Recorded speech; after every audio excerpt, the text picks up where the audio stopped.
Olá, eu sou Carlos Marcelo. Você está aqui no estado de Minas acompanhando a entrevista com Caioni Venâncio sobre o trabalho marcante que ele faz em O Agente Secreto. Caioni, é um prazer recebê-lo aqui no estado de Minas, no Portal UAI. E eu queria que você começasse essa nossa conversa dizendo para quem está nos assistindo quem é Vilmar, na sua opinião. Olá, Carlos, ao estado de Minas, obrigado pelo convite. Vilmar, para mim, ele é um anti-herói. Ele, para quem assistiu, sabe que ele começa como um vilão e ele termina como um representante de toda a desigualdade da sociedade. Então, para mim, Vilmar, ele é um anti-herói que eu torço muito que Kleber faça um spin-off. Para contar talvez também a história pregressa dele, né? Assim, porque nos parece que ele tem uma grande história por trás, né? E desde as primeiras cenas isso fica muito marcante. O que é que o Kleber te falou do personagem? Eu queria como ele te instruiu em relação à história do personagem. Sim. Ele segurou o máximo que pôde de informação. Ele queria que eu começasse a desenvolver, né, sozinho, e até o ponto dele chegar e mostrar o verdadeiro Vilmar, que ele existiu.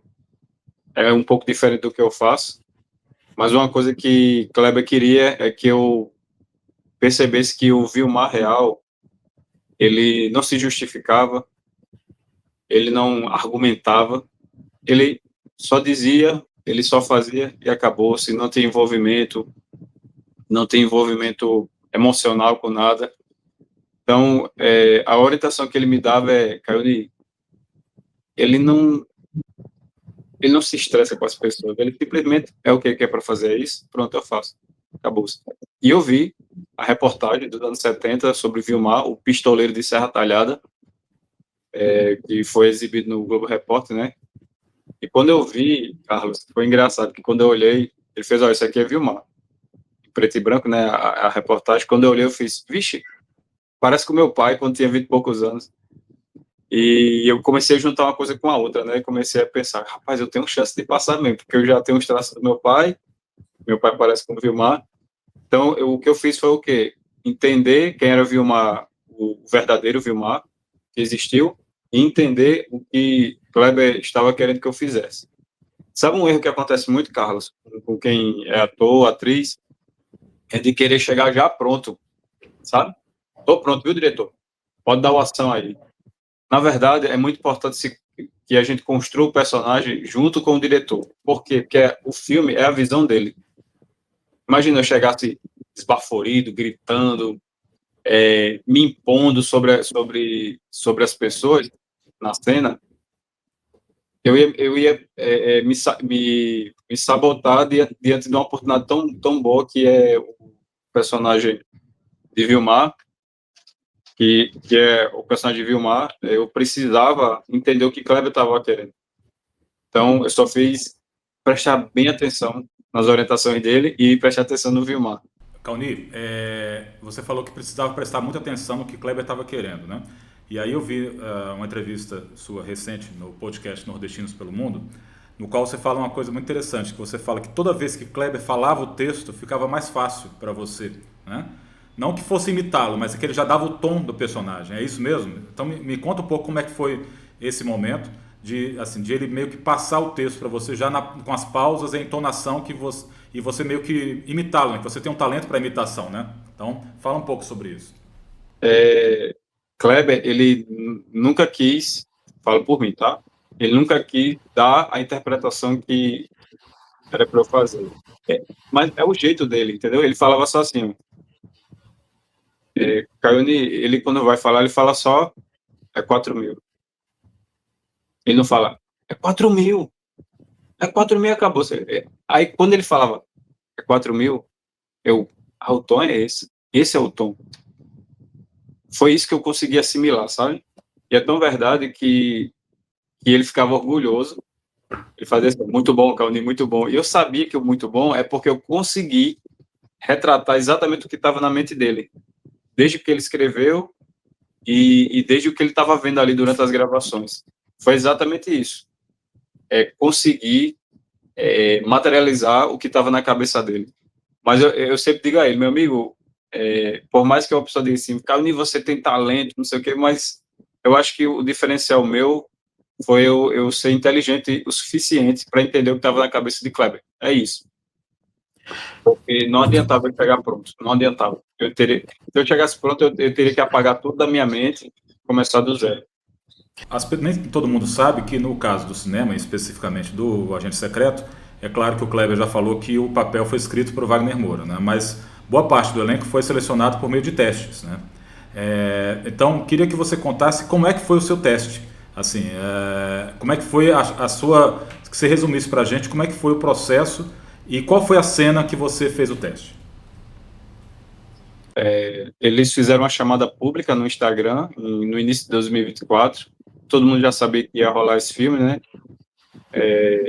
Era só fazer um vídeo de apresentação, dizendo quem você era, cidade, o que é que fazia da vida. E eu esqueci de fazer esse vídeo. Aí meus amigos que falaram, né? Tu mandou já teu vídeo? Caramba, eu esqueci. Aí fui ver a data, tem mais uma semana. Aí me preparei, segunda-feira eu faço. E foi isso mesmo. Quando chegou na segunda-feira, eu estava preparando o celular para gravar o vídeo sozinho. Aí chegou um e-mail de Carolina Martins, que é a assistente de Gabriel Domingues. E era assim, o teste para Caiuni, para o personagem Vilmar, mas a cena não é do filme. Aí quando eu fui ver, era a cena do Porto, a cena do contrato. E eu gravei bem rápido aqui com o meu cunhado, Gabriel, e com meu amigo Paulo Demétrio, que também é ator. Eu fiquei já feliz porque Carolina, ela era... Eu já tinha trabalhado com ela em Cangaço Novo. Por quê? Porque Gabriel Domingues foi o produtor de elenco de Cangaço, então ele já me conhecia. Mandei o teste, 9 dias depois, recebi a mensagem, Kleber quer te conhecer e tal, eu fiquei tão feliz. Fui, né, naquela expectativa, meu Deus, eu vou conhecer Kleber. Leonardo Laca me preparou, a manhã quase toda me preparou, né, só eu e ele lá, trabalhando, tá, no personagem.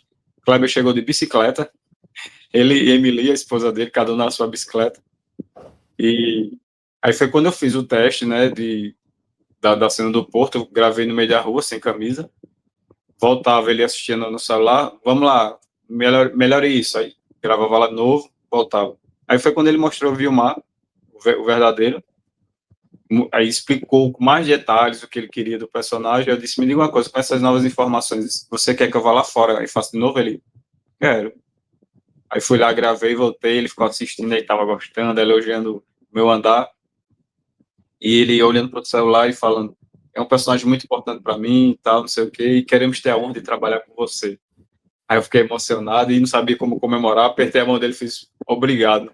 E os meninos, como comemora e tal, aí eu disse, eu não estou acostumado não, aí me abraçaram e tal, aí fui conhecer o pessoal da produção, aí anunciaram, gente, esse é Caioni, ele vai fazer Vilmar. As meninas se levantaram do computador e vieram me abraçar, eu fiz, gente, não precisa se levantar, precisa sim, precisa. Porque eu não sabia o quanto o Vilmar era importante no filme. Realmente eu não tinha noção do carinho das pessoas. Carnice, me corrija se eu estiver errado, mas o tempo de tela do Vilmar são menos de 5 minutos, né? Assim, mas é muito marcante a sua participação, né? Assim, em tempo de tela, mas ele tem as sequências decisivas. Obviamente a gente não pode dar muito spoiler, apesar de quase já 2 milhões de espectadores no Brasil, né, do filme, então é um número muito expressivo. Mas para quem ainda não viu, o personagem é responsável diretamente pela ação do terceiro e decisivo ato do filme, né? Numa interação também direta, numa grande cena de perseguição, também sem dar muitos detalhes, que tem um desfecho inesperado, também sem dar detalhes, com o personagem do Gabriel Leone e dos outros, de outras forças envolvidas nessa cena. O que me chama a atenção nessa cena, além do uso da trilha sonora regional, né, assim, da trilha sonora da banda de pífanos de Caruaru, que é muito original nesse ponto, mas também, de certa forma, a dinâmica da cena, né? Então, queria que você comentasse um pouco essa cena especificamente, porque, salvo engano, o Kleber comentou com você que essa era a cena mais hollywoodiana, né, do roteiro, né? Me fala então um pouco da gravação e da rodagem dessa a cena e que qual começa foi o seu isso, exatamente. Qual foi o seu desafio particular nessa cena? Rapaz, o mais difícil... eu vou só falar dar uma informação de bastidor. nós gravamos as minhas cenas todas de trás para frente. Eu comecei gravando aquela cena que eu estou entrando na galeria, aquela galeria de loja que eu vou me esconder, pronto, eu comecei gravando aquilo. E a última cena foi a do Porto. Então a gente gravou tudo de trás para frente. Mas o meu desafio foi a cena do tiroteio, porque era coreografado. Eu tinha que falar o texto. Quando eles perguntam, e aí, bichão, tá atazanando um amigo nosso? Mostra aí tua identidade. Aí eu tenho que procurar e dizer, logo hoje que eu esqueci minha identidade e puxar a arma. Isso foi muito difícil porque exigiu que eu fizesse a coreografia certinha, puxa a camisa com a mão, puxa a arma da calça, que não tinha um coldre, se fosse com coldre era mais fácil. Aí a arma era uma arma real, mas claro, sem munição, né? Era só pólvora, né, para sair aquele fogo. E eu toda hora errava, porque quando eu acertava a mão, puxava, o dedo passava do gatilho, e eu, como diz em Natal, né, batia catolé. Eu não conseguia puxar direito, porque era só a ponta do dedo. O dedo passava direto, era muito rápido. Dá para ver na cena que é rápido, né? E esse foi o desafio, eu ficava me irritando, o pessoal, calma, você vai conseguir, calma. Mas eu me irritava demais, porque eu errava, esse meu negócio difícil. Mas é isso, foi um desafio, mas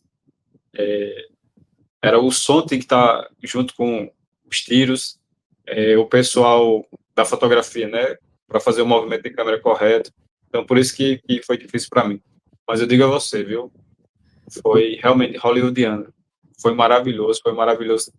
Desde a entrada no instituto até a cena final na barbearia, foi maravilhoso. Foi muito bom. E como você falou, a trilha sonora da perseguição, ela deixa a cena muito mais impactante. Sem dúvida. Mas outra coisa muito impactante na sua participação são os diálogos, né? Você tem pouquíssimos diálogos, mas são frases que eu me arrisco a dizer que já são emblemáticas assim do filme e são muito representativas, né? Uma delas é no orelhão, né? Assim, quando você pergunta se é para torar, né? Isso já estava no roteiro, já estava tudo no roteiro, teve improviso seu em alguma dessas cenas, nos diálogos, como é que tava, como é que foi isso? Sobre a questão de improviso, era difícil fazer algum improviso porque o roteiro dele já estava muito bom e também estava muito claro, né, que o personagem falaria daquela forma. Teve algumas falas que foram cortadas, né, porque o diálogo é um pouquinho maior, um pouquinho só maior. O meu com Augusto, né, o Dr. Augusto, que é o Rony Vilela, que é um cara maravilhoso, viu? Pensa um cara bom de trabalhar, Rony Vilela. Ele é maravilhoso, de verdade. Mas o que é que eu só mudei foi a questão da pronúncia. Como ele veio do interior, ele não tinha muito estudo, então, em vez de falar é para torar, eu falava é para torar. Eu não falava identidade, eu falava identidade.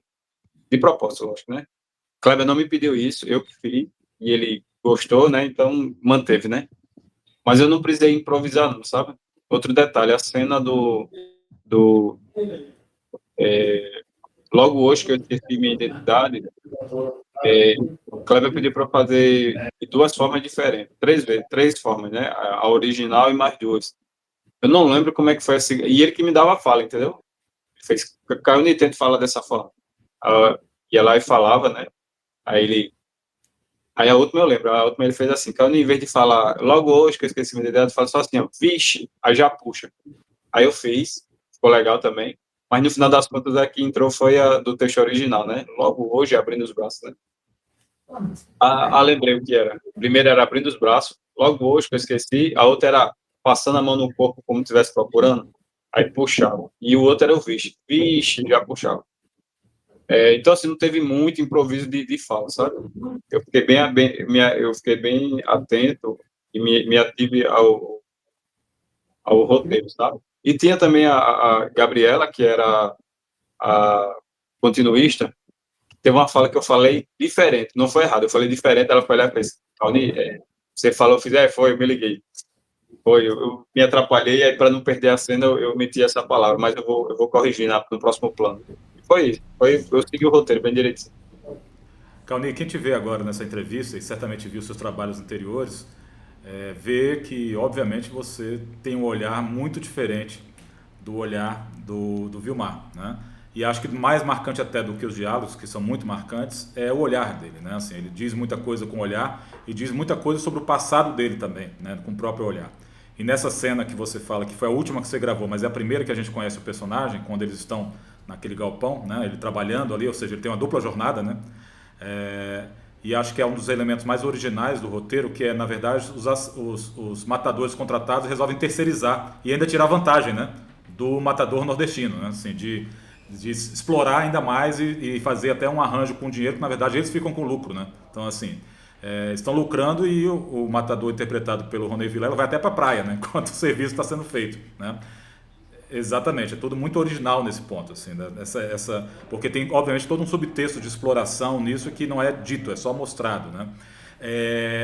Então, eu queria saber um pouco do que significa para você interpretar um personagem que, de certa forma, representa também essa exploração que muitas vezes o povo nordestino é vítima, né, de ser subjugado, mesmo em tarefas, digamos, não ortodoxas, né, como essa, tarefas ilegais e criminosas, mas que acabam se envolvendo e tendo esse envolvimento, assim. Então, queria que você falasse um pouco do significado do personagem, né, para o próprio filme e para a própria história do Nordeste.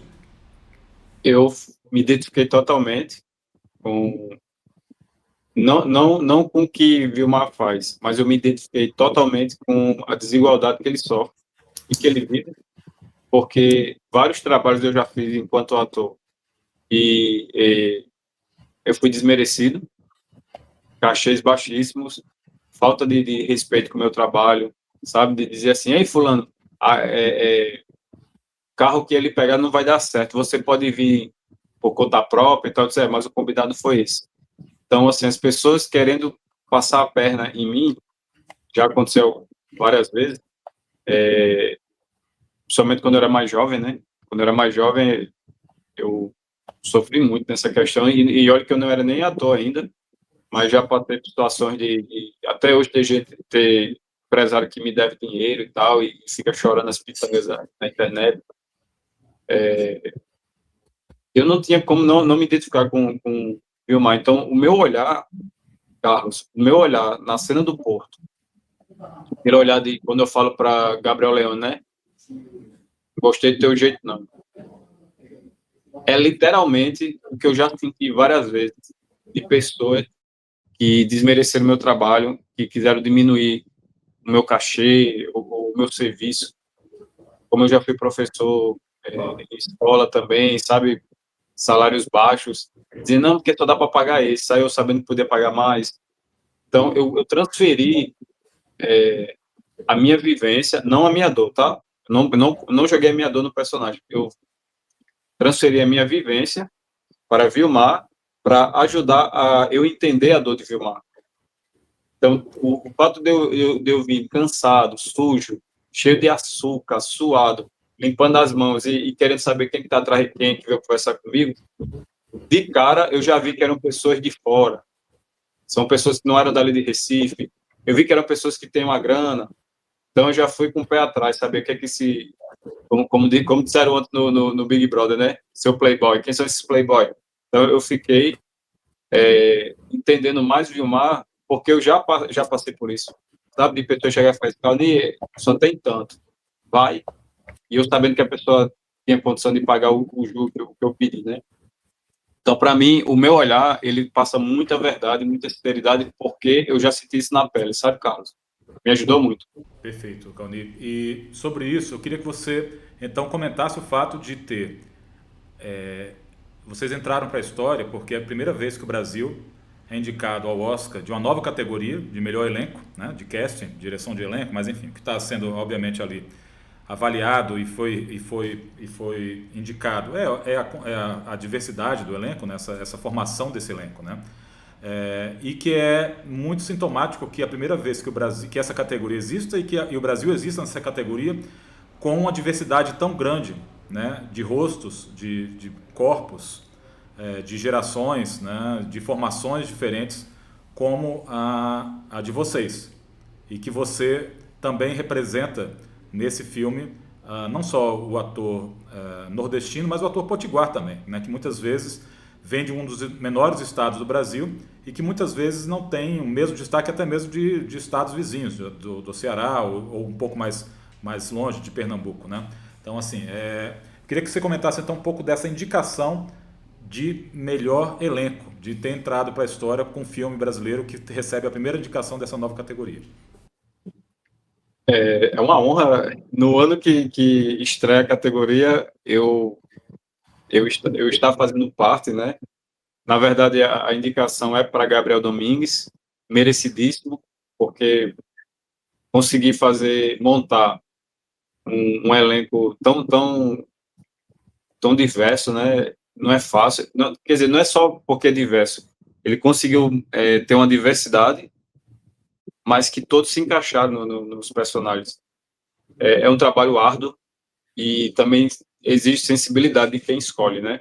Então, para Gabriel chegar e mostrar, ó, esse aqui é Caio, esse aqui é Robério, essa aqui é Jeane. Não é um trabalho muito fácil, não. É muito difícil.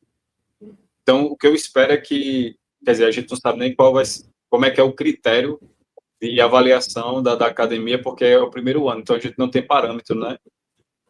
Mas o que eu posso dizer é o seguinte: eu, enquanto ator potiguar, estou feliz, junto com a Alice e Dona Tânia, estamos representando o nosso estado. Eu tenho um carinho enorme por João Pessoa, né, e pela Paraíba, né. Eu estive na cidade de Remígio, num debate sobre o agente secreto e sobre ditadura militar, sobre direitos humanos, no cinema de rua lá de Remígio, na Paraíba. Então eu tenho um carinho muito enorme pelo estado da Paraíba e feliz porque tem 6 atores paraibanos no filme. Eu quero dizer que nosso grande concorrente no Oscar nessa categoria é Pecadores. Eles têm um elenco muito bom, maravilhoso, na verdade. Só que a gente tem uma vantagem, é a diversidade, porque o nosso país ele é tão grande que você vai olhar a cena lá da universidade e o personagem, né, Hirote, né, o vilão, o grande vilão, fala: "Tu és gaúcha?" Ela: "Sou, sim." Sabe? Só que ele fala de um jeito desprezando. Então, essa diversidade é o que é o grande trunfo para Gabriel Domingues. São muitos É muito rosto diferente, sotaque diferente, trejeitos diferentes. Eu sei que a gente não tem parâmetro, mas o que eu posso dizer é que a gente tem que vencer Pecadores, porque é o grande filme ali a ser batido nessa categoria. E falando um pouco mais sobre essa repercussão, né, que veio com esse sucesso de O Agente Secreto, isso já se refletiu em novos convites para você de trabalho? Sim, antes de... Na verdade, os convites vieram desde que eu gravei. Quando eu estava gravando em 2024, julho de 2024, eu estava lá no hotel, em Recife, e chegou uma proposta de trabalho para gravar aqui no interior do Rio Grande do Norte, na cidade de Caicó. Aí chegou uma proposta, não aceito e tal. Aí depois de muito tempo, né, já agora em 2025, aí foi que chegou a data da gravação. Mas desde então, o ano passado eu gravei 3 filmes, né? Esse, Almeidinha, o filme Diga a Deus que Vai Embora, e o filme A Ponte, que eu faço um pastor. Ah, e um detalhe, viu, Carlos? O povo só me chama para fazer policial, viu? É muito policial já na minha carreira, porque o pessoal acha que eu fiz Vilmar e vai fazer só vilão. Eu fiz muito policial, não sei porquê, não tenho nem cara de policial. Como diria o delegado, né? Mó cara de policial, o cabra. Aí já fiz muito e no meio do ano vai ter mais filmes para fazer, não posso falar ainda porque o contrato não foi assinado, mas já tem personagem, já vi o roteiro, mas mais para o meio do ano. E você vai a Los Angeles, não, para a cerimônia do Oscar? Como é que tá isso? Eu dependo da Neon. A Neon, ela tem que, como ela que faz a campanha, ela que tem que decidir quem são as pessoas que ela quer que esteja lá para ajudar nessa campanha. Eu dependo também de Emily, que é a produtora, né, a grande produtora que está indicada a melhor filme. Ela é maravilhosa, viu, Carlos? Era uma pessoa que era massa você entrevistar, a Emily, a esposa de Kleber. Ela é uma grande profissional e cuidou de todo mundo. Então depende também dela, né, para saber se é do interesse deles que eu esteja lá. Mas, assim, eu só posso ir se tiver toda a estrutura para eu viajar, para hospedar, porque em Cannes foi uma loucura, sabe, tirar do bolso e tal, e graças a Deus a Emily conseguiu, junto ao Mink, a passagem de muitos dos atores que foram para Cannes. Emily conseguiu, junto ao Ministério da Cultura, a passagem de ida e volta, mas, assim, hospedagem, alimentação, transporte, tudo foi pessoal, né? Então, não posso ir para os Estados Unidos nessas condições, não dá. Tem que ser ou a Neon ou a Cinemascope, que é a empresa de Kleber e Emily, poder, posso dizer assim, bancar essa ida, né? Mas se eu não for, eu já vou estar no dia da cerimônia, eu vou estar assistindo junto com o podcast Nordestinos pelo Mundo. Se não tiver lá, aí vai ter outras emissoras que já me chamaram. É isso, eu vou estar em algum canto. Sim. De alguma forma, ou seja, você vai estar, né? Assim, ou na tela, lá quando aparecer uma ceninha do filme, talvez até apareça você também, né? E me diz só uma coisa, assim, eu queria que você entender uma coisa, você fala no Nordestinos pelo Mundo também, que você estava 3 anos sem atuar, é isso, antes de fazer esse teste? Como é que é? Conta um pouco dessa tua história, resume um pouco a tua história antes do teste do agente secreto. Tá. Comecei em 2009, com 29 anos de idade, considerado tarde, né, na carreira artística. Então, eu fiquei atuando no teatro de 2009 a 2009 e 2010. Foram 2 anos que era só teatro. 2011, entrei no audiovisual. Comecei a estudar bacharel em cinema e fazer meus próprios curtas, escrever, dirigir. Por causa do teatro, eu tive que aprender a dirigir e a escrever meus próprios espetáculos de teatro. Quando cheguei no audiovisual, eu já estava com gosto de contar minhas histórias, porque desde criança eu gostava de desenhar a história em quadrinho. E eu escrevia minhas próprias histórias, mas era história boba, né? Eu cresci lendo revista da Marvel, da DC Comics, e quando chegou em 2011, que eu entrei no audiovisual, então eu fiquei de 2011 até 2016 atuando, dirigindo, escrevendo, preparando, né, que eu sou preparador de elenco, eu faço mentoria, né, de atores. Só que quando virou 2017, aí eu precisava trabalhar como diretor de um programa de TV voltado para o público infantil. Eu fiquei 17, 18, 19 até setembro de 2019 sem atuar. E isso aí tava, sabe, me sufocando. Ainda consegui gravar tentei gravar onde Nasceu os Fortes em 2018, mas aconteceu um problema de logística, não deu certo, não deu tempo de gravar a cena e tiveram que cancelar a cena. Foi um dos momentos mais tristes da minha carreira, mas que me ajudou muito como profissional, me deixou mais maduro, né, porque todo sofrimento que acontece, a gente tem a oportunidade de tirar um proveito. Então, eu tirei um proveito de onde nasceu os fotos, que eu não consegui gravar. Tava eu e Gabriel Leone, por incrível que pareça, tava eu e Gabriel Leone no mesmo camarim, e ele conseguiu gravar, eu não, mas a gente se encontrou, né? Depois eu até falei isso para ele, né? Que a gente se encontrou num grande filme. Então, eu fiquei esse tempo todo só dirigindo e frustrado, muito frustrado, porque trabalhar em TV, né? Você que é jornalista, você sabe disso, trabalhar na TV sempre tem que ter conteúdo diário, o tempo todo gravando, e não tinha tempo para nada, eu não tinha tempo para nada, de verdade. Então, quando eu saí da empresa, né, aí eu pude me dedicar. Quando eu comecei, aí estourou a pandemia, aí foi quando começaram os testes de forma online, né, todo mundo se adaptando àquele momento. Foi quando eu entrei em Cangaço Novo. Pronto, aí minha vida não parou mais. Tipo, Então, não teve. Cangaço Novo foi antes e depois de Cangaço Novo, a tua carreira, então, no audiovisual. Isso.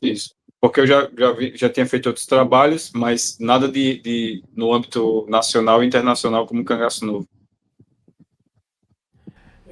Você falou nessa entrevista também uma frase que eu achei muito marcante, queria que você comentasse um pouco também. Você fala assim: viver de arte dói. Por que dói viver de arte no Brasil? Quando eu digo viver de arte dói, é porque não é a arte que me machuca, entendeu? Não é a arte que traz dor. É viver pela arte, para a arte, de arte, com ela, né, com o prazer de trabalhar, traz também sacrifício, traz também algumas humilhações. E olha que eu estou dizendo isso, não é característica da arte, é qualquer profissão. Se você determina, eu quero fazer tal profissão, e você quiser ser o melhor nela, você vai passar por muitas situações difíceis. Então, a arte, ela me salvou de muita coisa. Ela é minha vida, a arte é a minha vida. Só que viver dela, por ela, exige um sacrifício enorme. Enorme, enorme. Vou dar só um exemplo aqui, rapidinho. Quando eu comecei na arte, em 2009, eu vinha do ramo, eu vinha de empresa particular, privada, né? Então eu ganhava bem. Meu salário, eu era CLT, mas ganhava bem. Claro, eu era solteiro, né? Então era mais fácil. Mas eu ganhava bem, não era endividado, não sei o que, aquela coisa todinha. Quando eu entrei na arte, né, para viver da arte, eu fui consciente mesmo que ia ser difícil. Mas várias vezes, Carlos, várias vezes eu contei moedas, várias, para uma passagem de ônibus, que não era nem caro na época, não era. Mas eu estava lá contando. Na faculdade, jantando pipoca, aqui em Natal, na Paraíba, acho que você lembra, Pipoca Box. Sim, É, é um clássico. é um clássico. Então eu jantei muita Pipoca Box na faculdade à noite, e chegava mais de meia-noite em casa, que era na Zona Sul, a faculdade, eu morava na Zona Norte. Então, assim, dói viver de arte por causa desses desafios, por causa, muitas vezes, da família olhar para você e dizer assim, e aí, tu não vai trabalhar não, filho? Não, mas eu já trabalho, eu sou ator. Mas, assim, eu enfrentei ainda enfrento algumas coisas, mas, assim, eu tenho mais maturidade para lidar com as coisas hoje em dia. Eu consigo orientar os meus alunos, né, que hoje em dia eu estou mais atuando, então eu dou poucas aulas, né? Mas, assim, eu tiro essa coisa do romantismo da arte, sabe? Eu digo para as pessoas que, gente, quer fazer arte, não abandone seu emprego, não abandone a renda que você já tem, tente conciliar, para um dia, chegar um dia que você vai ver só da sua arte. Aí você pode deixar aquela renda que você tinha, aquele trabalho que você achava cansativo. Então, assim, nada de ficar romantizando aquilo que é conquistado com esforço, que é conquistado com muita luta. Então, eu estar conversando com você aqui, Carlos, é um prazer. Sabe, é uma alegria estar sendo entrevistado por um paraibano radicado em Minas, para o estado de Minas, esse veículo que tem um alcance muito grande. Para mim é uma honra, e eu sei que é esses momentos que eu estou aqui conversando com você e com a audiência que vai assistir essa entrevista, eu sei que foi a arte que me trouxe até aqui, todo esforço, sabe? Muitas orações, eu fiz muita oração, meu Deus, por que eu estou passando por isso? Sabe, muitas vezes eu me questionava, por que eu estou passando por isso? Que luta? Mas eu nunca reclamava, dizia assim, eu não quero mais isso, eu não quero. Não, nunca pensei em desistir. Já deu medo, né? Disse, caramba, eu vou fazer o que se não der certo? Mas nunca reclamei, eu não quero essa vida, não. Eu só questionava, né? Caramba, por que é tão difícil? Mas estou aqui. Estou aqui. Sabe o que é que me perguntam, Carlos? Esse homem deve estar ganhando dele demais, né? Porque esse homem dá muita entrevista. Eu falei, meu amigo, entrevista não se paga, não, meu amigo. Pelo contrário. Pelo contrário, eu estou aqui. Vocês estão me abençoando com esse espaço para poder conversar, para poder falar um pouco da minha vida, e eu estou abençoando vocês com o fato de eu estar representando o agente secreto. Então, eu digo para as pessoas, meu amigo, não tem preço, não. Não tem preço. Eu estou aqui com o Carlos Marcelo. Estive agora há pouco, pela manhã, na CBN Natal. Mais tarde estarei na TV, na Rádio Rural. Enfim, todo veículo que eu vou, eu só lembro de todas as lutas que eu passei, Carlos. Então, eu estar aqui conversando com você me lembra de todas as lutas que eu enfrentei e valeu a pena estar aqui com você.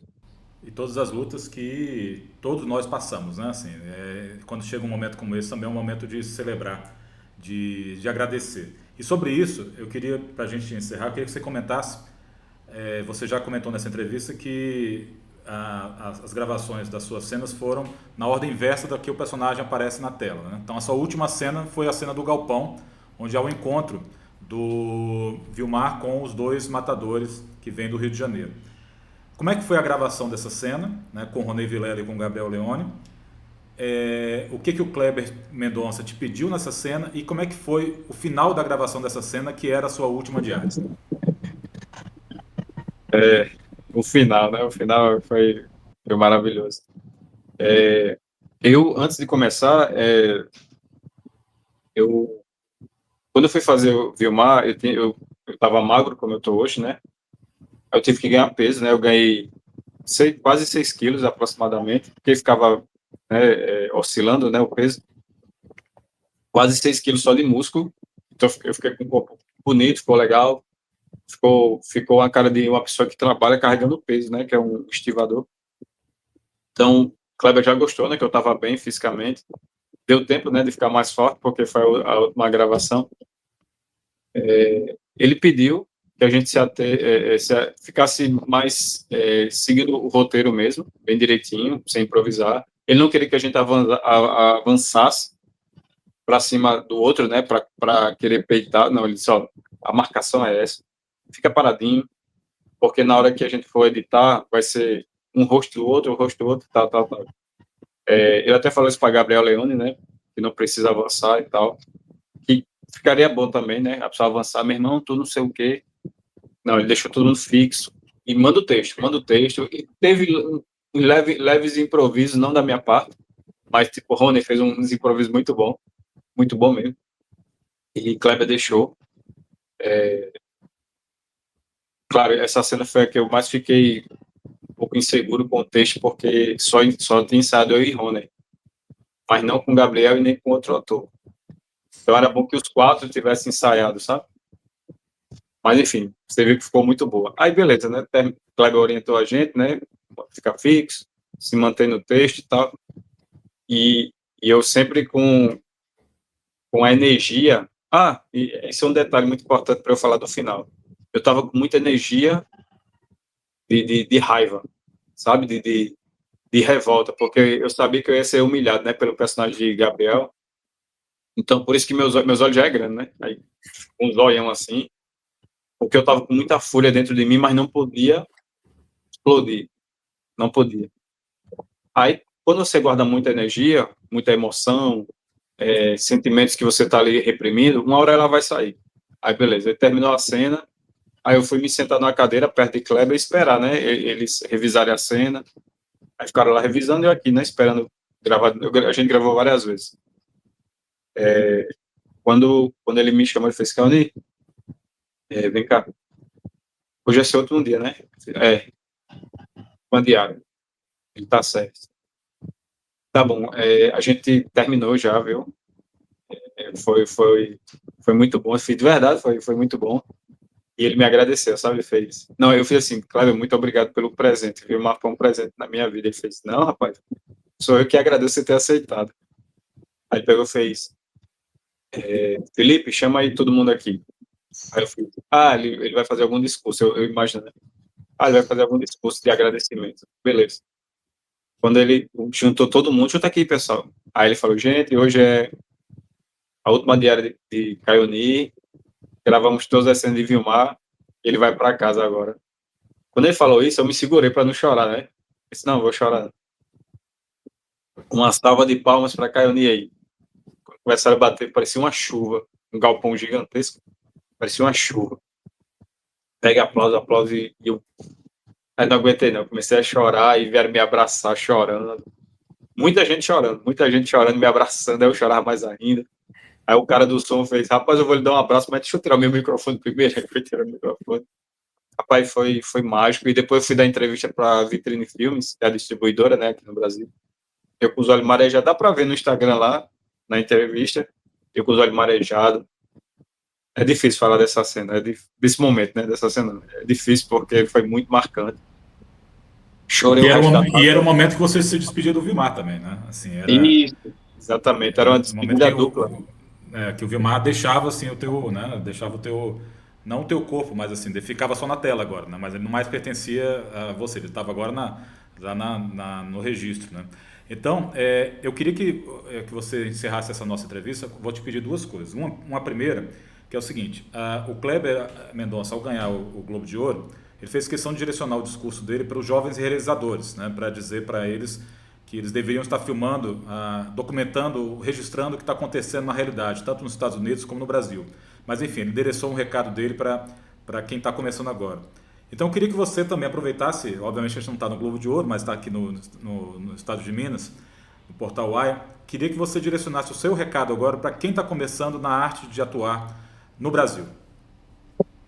Quero dizer a todos vocês, não importa a sua idade, se você tem um sonho de ser ator, atriz, diretor, roteirista, diretor de arte, qualquer departamento do audiovisual, não importa a sua idade, se você é estudante de cinema, se você está trabalhando no escritório agora, nesse exato momento, no escritório, e não é seu sonho é estar trabalhando com cinema, quero dizer a você que, primeiro, que não desista, não enterre seu sonho. Existem vários cursos gratuitos para quem quer estudar. Não precisa abandonar teu emprego para você entrar nessa arte. Como eu falei lá no início, se mantenha com seus recursos para você também não passar necessidade e dizer que Kleber está certo. Nós queremos ouvir a história de vocês, novas histórias. Queremos que os jovens entendam que a arte ela emprega muita gente, especialmente o audiovisual. Então, você que tem a oportunidade, aproveite que agora nós temos políticas públicas, editais, principalmente de fomento, né, como a Lei Paulo Gustavo, Lei Aldir Blanc, leis que vão proporcionar a cada um de cada um de vocês, jovens, pessoas que desistiram e agora querem voltar, vocês têm a oportunidade. Nós temos agora como investir por causa do governo atual também, que investe muito. Eu quero ser dirigido por vocês, tá? Você que é um jovem diretor, uma jovem diretora, eu quero ser dirigido por vocês. Então, não desista e invista. Maravilha, Cauni. Muito obrigado por essa entrevista. E só para encerrar, depois eu queria continuar conversando contigo fora dessa gravação, mas então eu queria pedir para você uma última palavra, na verdade algumas palavras, que é, você deve lembrar ainda certamente de alguns das falas mais marcantes do teu personagem, né? Eu queria que você dissesse duas dessas falas, como o Cauni diz e como o Vilmar disse na tela. Queria que, até para a gente entender a diferença do tom e do teu trabalho nesse ponto. Então, assim, primeiro o Cauni lendo isso, né, como qualquer um de nós, e depois aí entra o Vilmar para fazer a mesma cena. Por favor, obrigado. Tá. Vou fazer uma do Porto. Como Cauni, tá? Primeiro. Serviço de bicho. Foi com tua cara, não. Agora, Vilmar. Serviço de bicho. Não foi com tua cara, não. E vai outra. Armando. Armando. Armando. Agora, Vilmar. Armando. Armando. Excelente, Cauni. Acho que aí já tem uma aula de interpretação numa ceninha, duas cenas maravilhosas. Queria te agradecer muito por essa entrevista. E só para encerrar, já que a gente está falando aqui com a audiência de Minas Gerais, comenta um pouco se você não chega a contracenar com o Carlos Francisco, né? Vocês não têm nenhuma cena Sim. juntos, né? O ator mineiro no elenco. Com Carlos Francisco. Rapaz, eu sou doido para ir visitar vocês aí, não só por causa de Carlos, mas porque eu quero conhecer muito os pontos turísticos tanto de Belo Horizonte como de todo o estado, né? Carlos Francisco, a gente contracena, mas sem contracenar, né? Você não chegou a filmar ainda. Ainda não. Estou aberto a propostas. Aí, Carlos, eu contraceno com ele, mas sem ele saber, né? Porque eu estou perseguindo ele no filme, né? Eu estou seguindo, né? Perseguindo, não, eu estou seguindo o personagem dele. E isso é um dos motivos que fez muitas pessoas terem raiva de Vilmar. Porque achavam que eu ia matar o sogro, né? O sogro de Wagner. Aí o pessoal fica aliviado, porque graças a Deus, não fez nada com o personagem de seu Alexandre, né? Mas eu gosto mais de Carlos, o Carlos é muito massa. A gente tava hospedado no mesmo hotel, pegava a mesma van para ir para as gravações.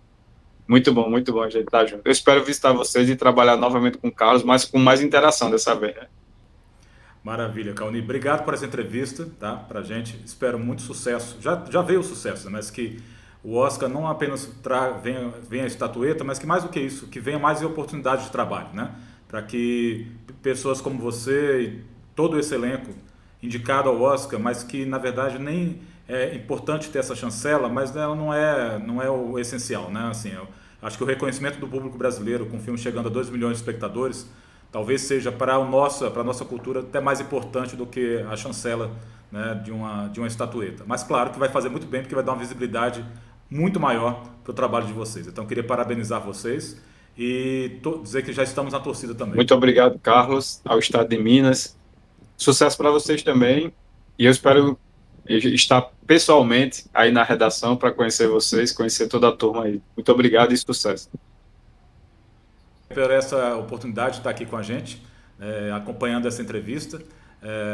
E a gente volta numa outra oportunidade para falar mais sobre a cultura brasileira no espaço da entrevista que a gente tem aqui no Estado de Minas. Grande abraço.